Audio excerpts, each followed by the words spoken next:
tudo bem? Hoje nós daremos início a um assunto de grande importância para o nosso currículo, que se chama reprodução humana. Mas nós falaremos especificamente hoje do sistema genital masculino e o feminino. Para início, nós falaremos do sistema genital feminino. Ele é composto de órgãos que são situados externamente ao corpo da mulher, que é o pudendo feminino, e órgãos localizados em seu interior, que são vagina, útero, tubas uterinas e ovários. Nessa ilustração, nós vemos especificamente cada uma dessas estruturas e a sua localização, ressaltando que será de grande importância nós observarmos bem, porque terá um grande significado no decorrer de nossa aula. O pudendo feminino, ou vulva, ele se localiza na região baixa do ventre, entre as coxas, e é constituído por lábios maiores, menores, clitóris e vestíbulo vaginal. Os lábios maiores são duas dobras grossas de pele que se estendem de forma paralela desde a região inferior do púbis até as proximidades do ânus. Internamente a eles, tem duas pregas de pele menores e mais delicadas, que são os lábios menores.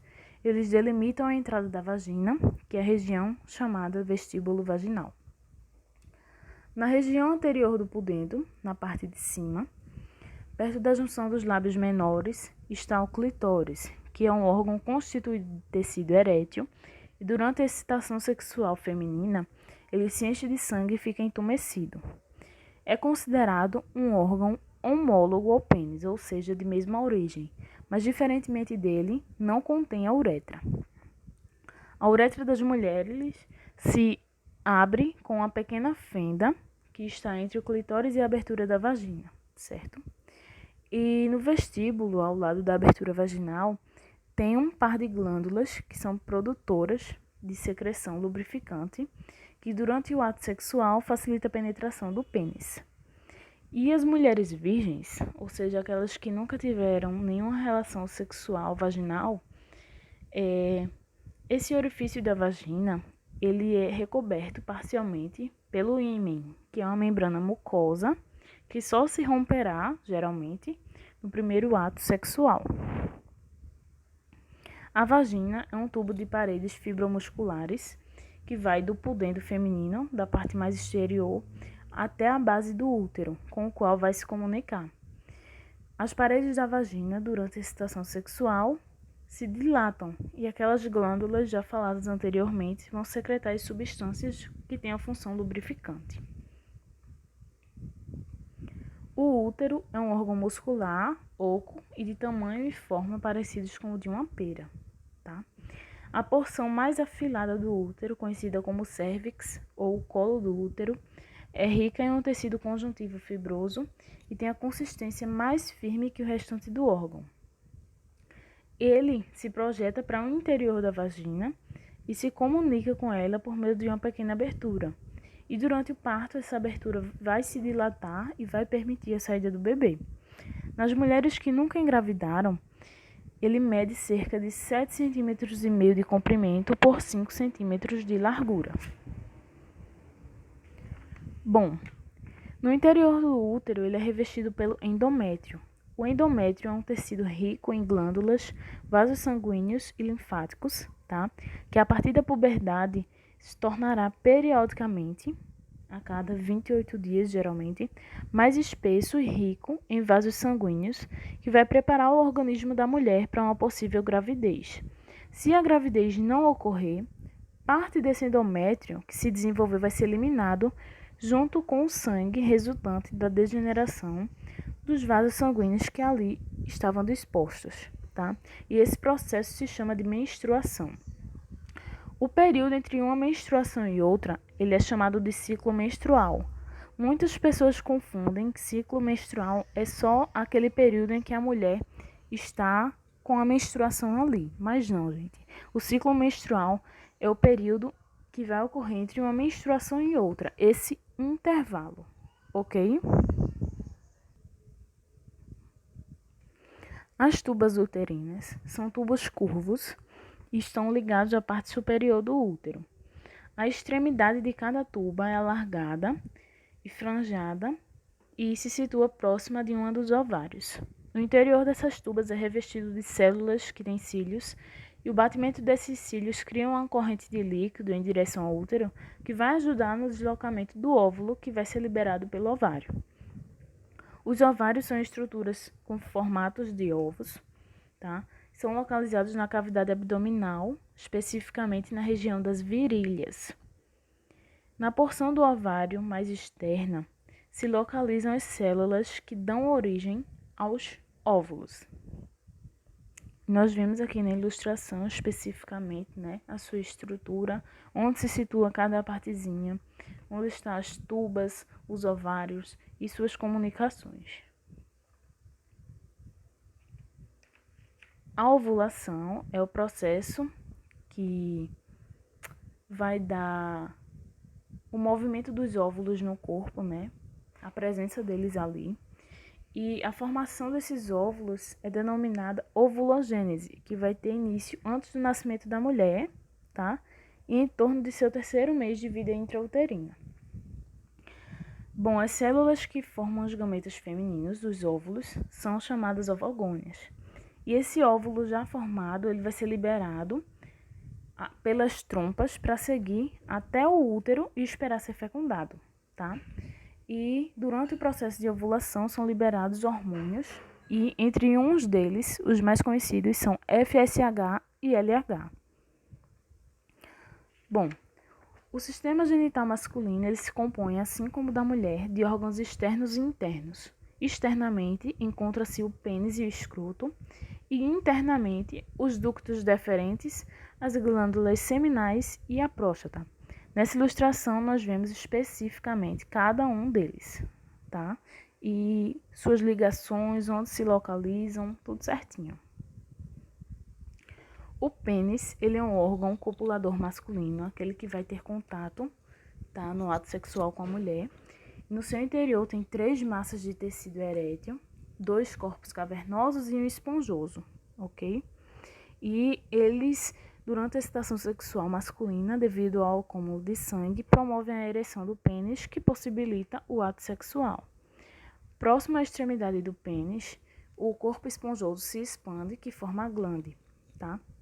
A mesma apresenta grande sensibilidade à estimulação sexual e é protegida por uma prega de pele, que é o prepúcio. Em alguns casos, o prepúcio é removido cirurgicamente por meio da circuncisão. E isso acontece a longo período, tá? Hoje não tanto mais, mas antigamente esse processo ocorria muito.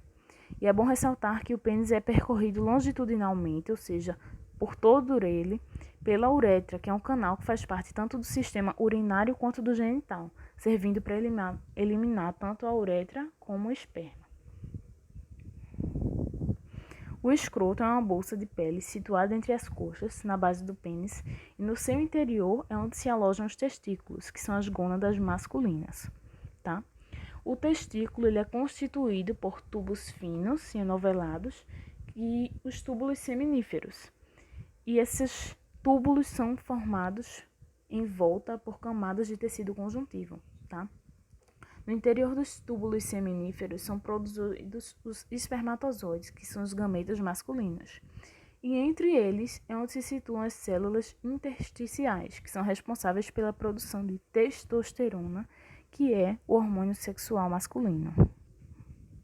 Os ductos deferentes são tubos musculares e eles contornam a bexiga urinária embaixo dela, que vão se fundir e tornar um único duto, que é o ducto ejaculatório, que vai desembocar na uretra, tá? E aqui nós vemos, né, essa conexão entre os tubos e que no final formam um só, que terá um destino só. As glândulas seminais estão localizadas atrás da bexiga urinária e produzem uma secreção viscosa que é lançada no ducto ejaculatório, no clímax da excitação sexual masculina. Essa secreção constitui de até 85% do volume do esperma ou do sêmen, como é chamado o fluido leitoso, formado por espermatozoides e líquidos nutritivos, tá? E a formação desses espermatozoides se dá pelo nome de espermatogênese, certo? Assim como a formação dos óvulos, ovulogênese. A próstata, ela é localizada embaixo da bexiga urinária e é uma glândula com cerca de uns 4 centímetros de diâmetro, tá? E envolve a porção inicial da uretra. A secreção prostática constitui, tá, de uma parte de esperma já, entre 15% e 30%, e vai ser lançada na uretra e no ducto ejaculatório através de pequenos canais, ok? A fecundação, né, é a fusão de um par de gametas, uma parte feminina e uma parte masculina, que vão formar o cigoto. E ela ocorre geralmente nas primeiras 24 horas após a ovulação e o ato sexual. Os gametas femininos se encontram com os masculinos por eles sofrerem de uma forte atração entre suas substâncias químicas, tá? E assim, eles se encontram e irão formar o zigoto. Nós falaremos um pouco agora do controle de reprodução humana ou os métodos contraceptivos, tá? Bom, a contracepção é a prevenção da gravidez, tá? Porém, a maneira mais óbvia de se prevenir é se abster, ou seja, não ter as relações sexuais, pelo menos durante o período fértil, tá? Que é onde ocorre a possibilidade da ovulação. Mas quero deixar bem claro que, mesmo não estando no período fértil, também há sim chances da mulher engravidar. Então é bom nós ficarmos bem atentos. E tem vários métodos, né, considerados métodos contraceptivos na história da nossa humanidade. E eles impedem tanto os gametas de se encontrarem, quanto a produção deles ou a implantação do embrião que já foi formado. Nós falaremos um pouco agora. Tem o coito interrompido, que consiste em retirar o pênis da vagina antes da ejaculação ocorrer, mas ele é pouquíssimo eficiente, tá, gente? Porque, como a gente falou antes, as secreções masculinas eliminadas antes já contêm espermatozoide. Então, o índice de falha dele é altíssimo. Tem um método do ritmo ovulatório ou da tabelinha, que consiste em abster-se de relações sexuais durante o período fértil do ciclo menstrual. E é feito por um controle em uma tabela de todo o ciclo, determinando quando será o dia em média da ovulação. Ou seja, essa tabelinha você controla dia de menstruação, dia fértil, dia infértil, ovulação, tudo certinho, ok? Só que ela não é tão segura, porque o seu problema é determinar exatamente quando será o período fértil, levando em consideração que ele pode variar, entendeu? Tem a camisinha, que é uma prática anticoncepcional, uma das, assim, melhores, mais eficientes, tá? Que consiste em uma barreira mecânica que vai impedir o encontro dos gametas, ok? E geralmente é um protetor látex, né? Que pode ser usado tanto para envolver o pênis quanto para proteger ali o interior da vagina da mulher, tá? De modo que, quando o esperma for ejaculado, vai evitar que ele seja depositado, evitar esse contato com a vagina. Levando em consideração também, principalmente, que também é muito eficiente na prevenção de AIDS e também de outras infecções sexualmente transmissíveis, tá? Então é muito importante o uso dele, se não for o mais importante. Tem a pílula anticoncepcional, que é um dos métodos mais utilizados no mundo, que consiste em uma mistura de hormônios sintéticos que a mulher tem que ingerir todos os dias, por uma quantidade X de dias, tá? E quando acabar essa cartela, vem a menstruação, logo após alguns dias, volta-se a tomar ela novamente, ok? E ela tem uma eficiência de 99%, mais ou menos, tá? Mas se ela for tomada direitinho. E esses hormônios que são ingeridos, ele inibe a secreção do FSH e do LH, que ocorre impedindo a ovulação da mulher. Agora nós falaremos um pouco das infecções sexualmente transmissíveis, antes chamadas de DSTs e agora são ISTs, que são um dos problemas maiores da saúde pública mundial, certo? E tem diferentes tipos de ISTs causados por vários agentes infecciosos, sendo transmitidos geralmente de pessoa para pessoa através do contato sexual, ok? Alguns são muito difíceis de curar, mas em todos os casos tem tratamentos que amenizam ou podem evitar a progressão dessas infecções. Outros também são curáveis desde que se procure a ajuda médica rapidamente. Falaremos primeiramente da mais conhecida AIDS, que é a síndrome da imunodeficiência adquirida, tá? Que até o momento ela é considerada incurável e é causada pelo vírus HIV da imunodeficiência humana e ataca as células do sistema imune, ok? E por isso, por atacar as células do sistema imune, diminui muito a capacidade do organismo de reagir às infecções mais comuns. Tipo, uma gripe é horrível para uma pessoa que tenha a AIDS, entendeu? Tem o condiloma acuminado, que é popularmente chamado de crista de galo ou verruga genital, que é uma IST causada pelo papiloma vírus humano, ou o HPV. Ele é transmitido por via sexual ou adquirido de mãe durante gestação e se caracteriza pelo aparecimento nos órgãos genitais de lesões em forma de verrugas altas, bem pronunciadas, tá? E o grande problema do contágio pelo HPV é que ele pode também causar câncer nos órgãos genitais e também no ânus, ok? É muito importante, assim, procurar ajuda médica em qualquer sintoma desses, porque quanto antes, melhor. Tem cura. Bom, a gonorreia, também conhecida por blenorragia, é uma IST curável causada pela bactéria Neisseria gonorrhoeae, gonococo, e o tratamento deve ser feito tanto quanto a pessoa que está infectada quanto com seu parceiro sexual, ok? Nos homens, ela se manifesta com ardor urinária e secreção na uretra amarelada. Nas mulheres, os sintomas são muito pouco evidentes, mas pode causar, sim, uma doença inflamatória pélvica. Por isso, a importância de prestar atenção em qualquer coisinha e ir no médico o quanto antes para fazer o tratamento, tá? O tratamento é feito com antibióticos que devem ser ingeridos, tanto quanto os sintomas se manifestarem ou não, tá? Então, é bom manter sempre os exames em dia, né? Porque qualquer problema, você já vai fazer o seu tratamento. A sífilis. A sífilis é um IST causada pela bactéria Treponema pallidum.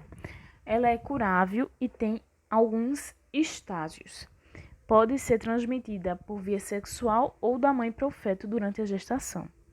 No primeiro estágio, caracteriza-se por lesão nos genitais, endurecida e dolorosa, ok? E se manifesta cerca de 20 dias após a contaminação.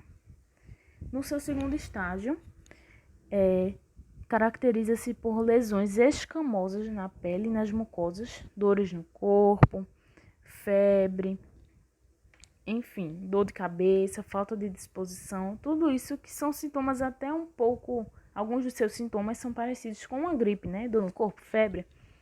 Então, esse é o segundo estágio da sífilis, que ocorre cerca de 6 a 8 semanas após o primeiro estágio. E o seu terceiro estágio afeta o sistema nervoso, podendo causar problemas mentais, dificuldades de coordenação motora e cegueira. O tratamento é feito com antibióticos específicos para cada um dos estágios, tá, gente? Mas quanto mais cedo for diagnosticada, maior o êxito no tratamento e menores as sequelas. Bom, nosso exercício vai ser um exercício de revisão, tá? Um exercício bem dinâmico e didático, que vai ser um quiz, que a gente vai revisar todo esse assunto que a gente viu nessa aula, a nossa base, né, de reprodução humana, e vai ser aprendizagem em prática, né, obviamente. E você pode praticar com seus amigos, com seus pais, seus responsáveis, enfim, qualquer pessoa, desde que você tenha uma base mais ou menos desse assunto, tá? Então, eu vou deixar para vocês um vídeo explicando direitinho como vai funcionar esse quiz e o seu manual de regras para todo mundo se divertir e, ao mesmo tempo, aprender, ok? Bom, bons estudos para todos e se tiver alguma dúvida, podem entrar em contato comigo. Obrigada!